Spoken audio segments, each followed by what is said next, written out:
Not even one clap, Ed?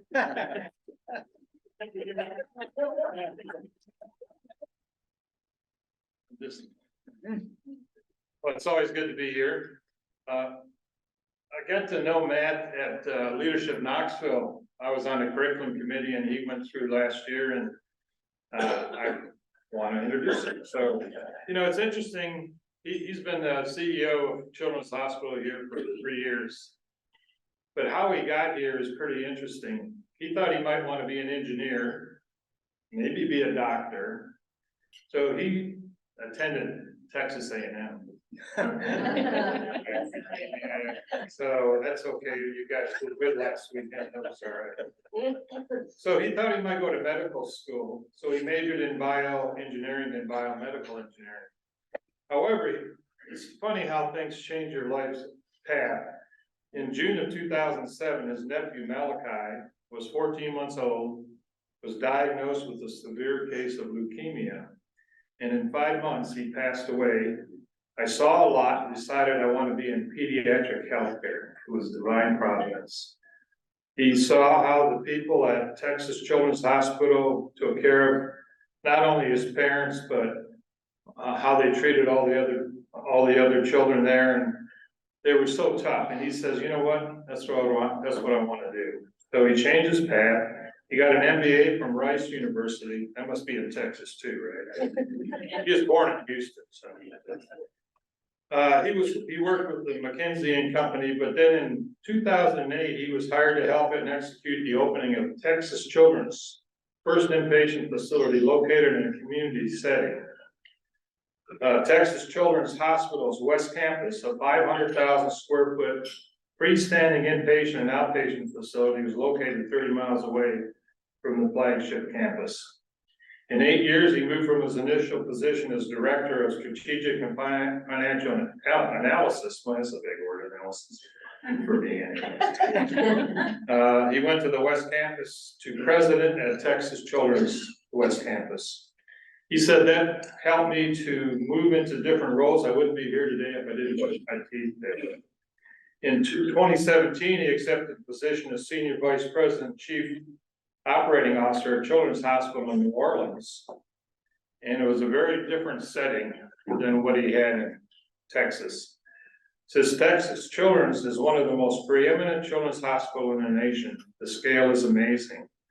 In New Orleans, I expanded my view about the role of pediatric care in addressing the needs of rural areas.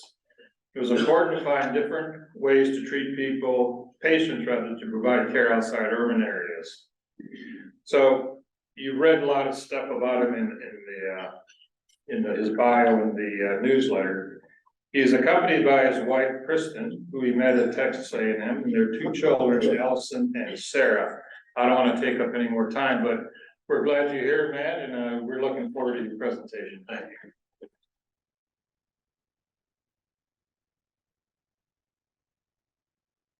Good afternoon, everyone. Thanks for the opportunity to be here. I'm always struck that, you know, people ask you to write these bios, right? And what I've learned about bios is that they can make anybody sound impressive. So you can decide at the end whether this was useful for your time or not. I'm glad to be here as a steward of a community asset.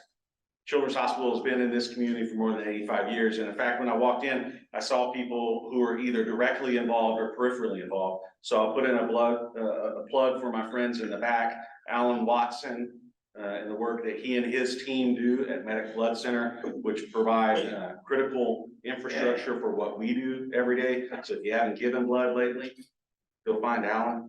He said he can't get enough platelets, right? So thanks to Alan and his team. Jim Decker, who I got to know along the way. I met Mr. McDonald, I hope that I got that right, who knew Bob Koppel, right? So I stand on the shoulders of giants who built Children's into what it is today, and hopefully carry that forward.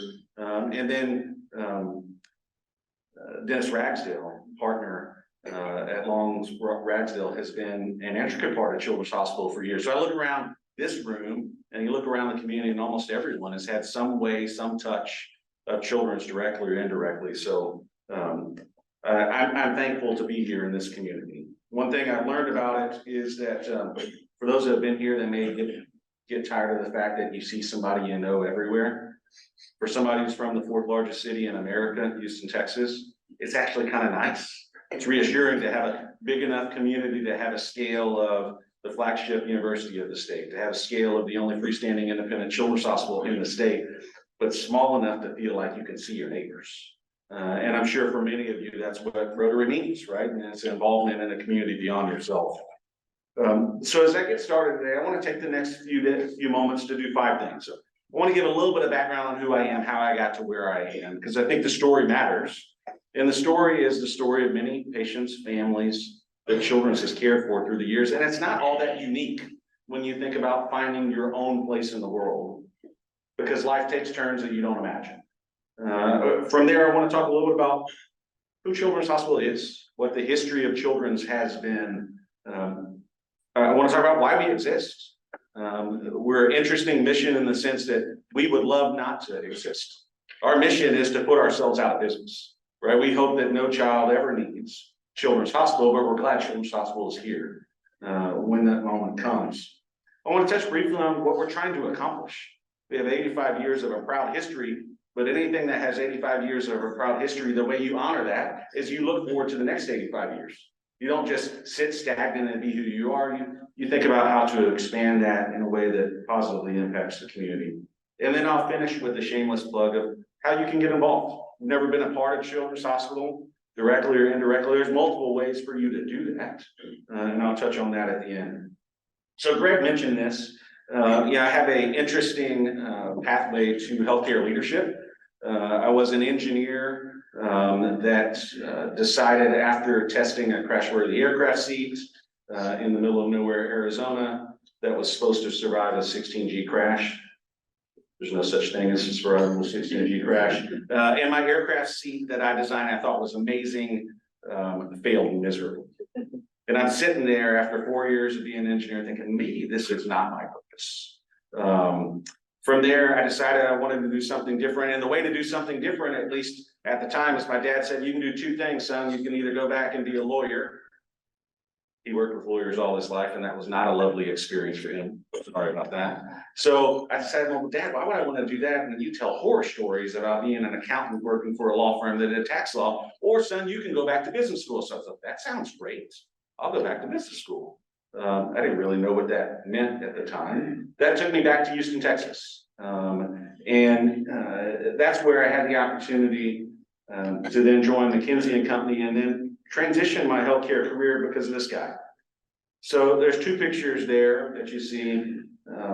There's a certainly younger, skinnier, froier version of me in the picture. But the story is about the young man in my lap. That's my nephew Malachi that you heard Greg talk about. And Malachi was diagnosed at a very young age with a severe form of childhood leukemia.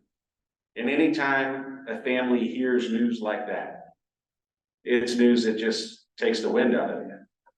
But in that experience, in Malachi's experience, I got to see firsthand, Texas Children's had been in my backyard all my life. Grew up in Houston, Texas. It's the biggest children's hospital in the millennia that I'm aware of, right? Almost 900 inpatient beds across 4 different campuses is what that institution is now. But I got to see the difference, and I didn't know the difference they made until Malachi was diagnosed, right? These stories are always someone else's story until they're your own, and they became my brother's story and my sister-in-law's story. And out of 5 months of treatment, he was as happy and playful as you see in that picture, with the exception of 3 days. So if you want to know anything about kids versus adults, is kids are tough as nails, right? My example of this is if you've ever been at a playground and your son or daughter, your grandchild, your grandson, granddaughter, they're running and they run into something and hit their head. What's the first thing that most parents do? You're okay, you're okay, you're okay. They have literally just knocked their head like crazy. And they see mom or dad, grandma or grandpa give some assurance, and what do? They bounce right back up and keep going. Right? The kids that we take care of every day are as tough as Malachi, go through 5 rounds of chemotherapy treatment. Every poke, prod, a recipient of a lot of blood products during that time. And he was as happy as you see, because kids are amazingly resilient. And they trust the people around them, their caregivers, their parents. And that was a life-changing moment for me. And that led me to Texas Children's Hospital, where he was treated. And led me then to Children's New Orleans, where I got to see a community that didn't have a lot of resources, where you can go from urban USA to rural USA within about 25 minutes, and where access to care isn't great, where disparities actually are as large as they probably are in the country in a lot of ways. And I had the blessing of coming to Knoxville. I had only been to Knoxville once previously. It's when I was working for McKinsey and Company.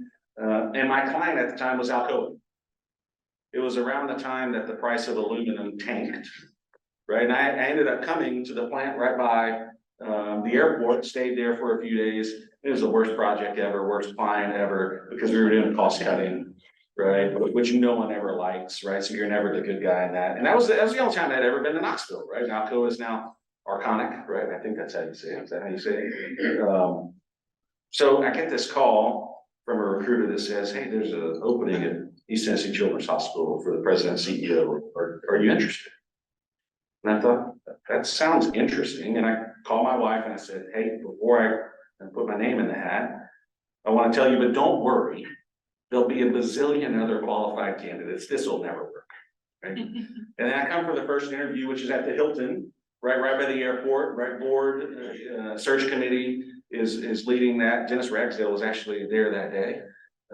So if it doesn't work out here, you can blame Dennis for being part of the decision. And I walked away and I thought, this is a really neat job. It's a really neat place. It's a really neat history. But there's no way they'll ever choose me. You know, some 42-year-old person who's not from Tennessee, who for a community that likes to build its own. That's one of the things I've learned about Knoxville. But God did have a plan, right? It was a plan I didn't know back in 2007 when Maciolek was diagnosed, and that got me here today. And I'm thankful for getting me here today. So if you know nothing about Children's Hospital, let me give you a brief history. 1937, there is a pandemic going on. It's actually an epidemic going on, right? It's the epidemic of polio. And Children's Hospital was born out of the epidemic of polio. It started as Knox County Crippled Children's Home. And it was focused exclusively on the care of children that were suffering from polio and orthopedic musculoskeletal related concerns. It was about a stone's throw from the current hospital campus. 1970, after a lot of back and forth, some of you actually may remember some of that back and forth about where Children's Hospital was going to be located. There was discussion, was it going to go over by where UT Medical Center is today? Was it going to locate at the current location? And we ended up right there on Clinch Avenue in 1970. And if you look at our campus today, multiple patient towers, including the most recent one you see there in the lower right-hand corner. And one of the things I like to remind people is we call ourselves East Tennessee Children's Hospital. We're really the only pediatric healthcare system in the state. Now that's casting no dispersions to Children's at Erlanger, right, to Niswonger / Ballard in Johnson City, to Monroe Carroll Jr., right, in Nashville, right, with Vanderbilt, or to Methodist of Honor, right, in Memphis. But all of those missions are a pediatric mission within an overall adult healthcare system. We're the only place in the state of Tennessee that takes care of exclusively children. Every day we wake up and we worry about how to keep kids healthy, and where there's a disease, how to bring about healing in that instance. We have 25 locations of care, physical locations of care across the region. All the way from primary care, you need to have your well child checkup in Claiborne County, to home health care, where you can have a nurse come in and make sure that you get your infusion at home so you don't have to come to the hospital. Cover that depth and breadth of service. In fact, there's actually 45 other locations of care that are virtual locations of care, where we, through our pediatricians, can reach into Rogersville City Schools, a community that doesn't have a pediatrician. And if the nurse sees a child in one of those schools, that child needs to see a physician. We can essentially video into the nurse's office. We can have an interaction with the family. We can issue rapid testing, right, for flu, for RSV, etc. We can issue prescriptions if necessary and send them to the nearby Walgreens. So I'm proud of the fact that what we do each day extends beyond Clinch Avenue. And if you only listen to one thing today, what I would encourage you to remember is Children's Hospital isn't on Clinch Avenue. Chances are Children's Hospital is in your backyard, right, via one of these locations of care. So kids, only kids, all the time. It's unique. 65% of the patients we care for are covered by TennCare, right? State's Medicaid program, which means that regardless of ability to pay, Children's Hospital is, we don't go and say we need to have 50% patients that are covered by Blue Cross and 50% by TennCare. No, the answer is you need care. Children's is there for you, which is why supportive community is so important, because Medicaid in no state I've ever been covers the cost of care. Didn't in Texas, didn't in Louisiana, doesn't here in Tennessee. So the ability for Children's Hospital to be partners with those of you in the room, with those of you in the community and supportive of our mission is critically important. So what's our reach look like? So last year, almost 460,000 patient encounters, touched about 125,000 individual lives in that time frame. 95 counties in the state of Tennessee, we touch patients and families from 88 of the 95 counties. We actually touch patients from every state in the United States last year, every state. And most of that, as you might expect, we have a number of locations in Sevier County, right? Most populated, most traveled national park, right? In our national park system, we have a lot of families who present for urgent care. We have a lot of families who end up needing care, unfortunately, when they're on vacation. And we even had a little representation from Canada as well. So shout out to anybody who's from Ontario. But when you think about Children's Hospital, when you think about Knoxville, Tennessee, my guess is you didn't know before today that we touch patients from that broad of a region, from that broad of a touch point, and you get to be involved in that because of the community asset. Yeah, I think one of the things that we often hear is, what's so special about a Children's Hospital? Well, let me explain just one example. So if your child is on the soccer field tonight, practicing, she's 8, 9 years old, and God forbid something happens to her. You don't want that child to go see an adult orthopedist. Why? Because a pediatric orthopedist not only trains to become a doctor, and then is trained to become an orthopedic surgeon, then they train to how to be an orthopedic surgeon for kids. It's an extra 3 years of training that happens. And why is that important? Because that 9-year-old, unlike me, that 9-year-old is still going to grow. So when her ACL needs to be repaired, right, that 9-year-old, that 11-year-old needs to be repaired, the surgeon actually has to take into account how far the growth plates have closed or not to know how much flexibility to leave in that knee. That's just one example. I could go through the same example for why a pediatric cardiologist should see your child or your grandchild if there's a heart issue, or endocrinologist, et cetera, et cetera, et cetera. And what you see on here, these are actual pictures of an array of our medical staff. We have the only pediatric plastic surgeon in the region who helps tremendously with our cleft palate clinic, with craniofacial needs, with minor burns, right, that exist. We have the only pediatric adolescent gynecologist is represented on here. Pediatric GI, pediatric endocrinology, intensive care physicians, ophthalmologists, etc. We have almost 35 different specialties. And the best way I can explain that is if your child needs an ologist, chances are Children's Hospital has that ologist. And there's really very few exceptions to that, with those exceptions being we don't do work on congenital heart anomalies. It's not our specialty. We can't do it well. You have to have really big scale to do that well. So if a child is born with a congenital heart anomaly, chances are they'll go to Nashville for care of that anomaly, and then they'll be taken care of here at Children's post that moment. So I mentioned this at the beginning. Why do we exist? Right? I'll boil it down very simply. We exist to not exist. And we do that hopefully by keeping healthy kids healthy in the primary care office. And where there is illness, whether that's an acute illness or a chronic illness, bringing about some measure of healing. That means different things for different reasons. But our mission and our vision is ultimately to not be necessary. We'd love for 460,000 for the right reasons to go to 300,000, because that means 160,000 encounters weren't necessary. That means 160,000 times next year versus this year, children were healthier than they were the previous year. That's really what our goal is. And it's been the goal of children's for years. How do you put that in human standards? So what you see on the left is what at the time was the first set of quintuplets born in the state of Tennessee. And all 5 of those children, 3 girls, 2 boys, as you can tell from the picture on the left, spent time in our NICU.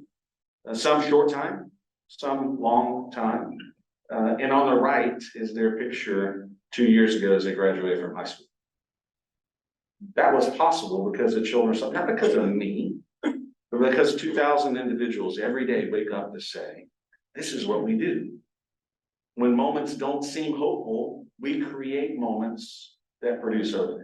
2 of these students at the University of, 2 of these folks are at the University of Tennessee, 2 are at Belmont. I think one, I'm gonna get it wrong, I think one's actually at Alabama. So we could have a discussion about that. What's even more interesting about this is that these are the children of one of the IT analysts at Children's Hospital. What does that tell you? That he wakes up and he goes to work every day. And when his moment of need came, he didn't have any reservation about trusting Children's Hospital. Right, and we're fortunate to have him and many others like that. As I get toward the end, we have aspirational goals. When we wake up in 2027, God willing, we're gonna be 90 years old. We want to be able to accomplish a number of things. We want to be able to continue to shape our own destiny. We live in a world, certainly in healthcare, that is changing all the time. The pandemic changed everything about healthcare, right? The Great Resignation, as I'm sure some of you saw, was certainly true in healthcare. We saw long tenured healthcare bedside physicians, non-clinical staff say, this is hard. I can't do this anymore. Shaping our destiny means remaining independent, remaining focused exclusively on children in that mission. We need to continue to give great care. We have a history of that. I have a responsibility to continue that history so that generations from now, there's a new group of people sitting in this audience, and there's someone who's here saying, let me tell you what's happened to children over the last 20 years. And we can only do that if we give great care. We are a system of care. It's a fancy healthcare world. Well, what does that really mean? We're responsible for a lot of children's lives, whether that's in the everyday setting or in the most acute setting. And that's our job, to serve those children in a high quality way, in a way that says, if you showed up today at primary care and you show up tomorrow at the ER, we should be able to see the continuous part of that. We should know what happened yesterday so we can take into account with what we do today. We have been, and we must continue to be, the regional authority on kids and on kids' health. Why do we need to do that? Because there's no one else who can do it. That's just the God's honest truth. There's a reason why all those specialists exist, and it puts us in a position to be able to make sure we have the latest information to serve patients and families. And then finally, where we need to grow is based on community need. I'll just give one example there.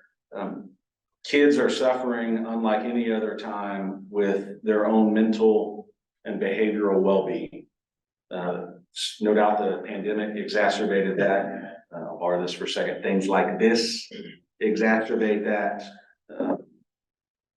2 young girls of my own, I told them you can't have a phone until you're 9th grade, can't be on social media until you're 16. If you're gonna be on social media, dad gets to follow you. Right? Why? Because the world's scary. If I tripped in the hallway when I was in elementary school, maybe a week later, people would remember and laugh at me.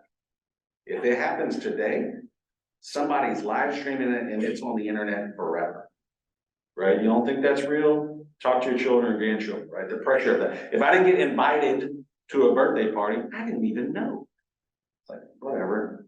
I probably actually didn't care. But if my daughters doesn't get invited to a birthday party and it's happening, they're like, well, why'd they invite Susie and not me, right? It becomes ooh, this is heavy. So one of the ways we've been growing, unfortunately, is through a relationship with the McNabb Center, to be able to make sure that when children present in crisis to our ER, and they're struggling with self-harm, right, with thoughts of harming others, that we're in a position to be able to help them. We wish we didn't have to do that, but the community needed that support, and we were happy to stand in that gap with McNabb. So I'll finish with 4 things, 4 ways you can get involved in children's if you're not already. Number 1 is God forbid you need us, your family needs us. I hope that doesn't happen, but if it does happen, I hope you trust our team to care for you and to care for your family members. Number two is, you're now, whether you like it or not, advocates of Children's Hospital. You're equipped with information that others don't have. And when you have the opportunity to amplify our voice to others, I'd ask you to do that. And mention the things happening at Children's Hospital, to be an advocate for Children's Hospital. If you have spare time from the Rotary Club and all the other things you're involved with, there's great ways to volunteer at Children's Hospital. And they range from selling parking on game days. We have volunteers who work 12-hour shifts, including this past weekend, selling 4 different parking lots, about 700 cars that we can park, raises about $150,000 a year. We make more money when the balls are winning, so I was okay with A&M. But why does that matter? That volunteer effort ultimately funded the purchase of a new ambulance last year. And we go and get 600 sick kids every year from various regions. And then finally, if you're so inclined, if you're able, if you're looking for a cause for your philanthropic support, I'd ask you to consider Children's. It costs $750,000 a day to operate Children's Hospital, just to keep the lights on, just to do what we do every day. And generous support helps us make sure that that mission is ensured for years and years to come. So I'll close with a picture of Malachi, once again, thanking you for the time today, and imploring you to maybe borrow a page off of him. This is his first day, Texas Children's Hospital, room 926 West Tower. You can see on the left-hand side of the screen, he already has a central line in. You can see the IV running from him. My brother and sister-in-law didn't want to have to go through the heartache of seeing him lose his hair, so they had shaved his head already. And he's kind of almost in a little prison, right? You put the side up on this this little crib that he's in, and he's as happy as can be. He's got a whole host of challenges in front of him.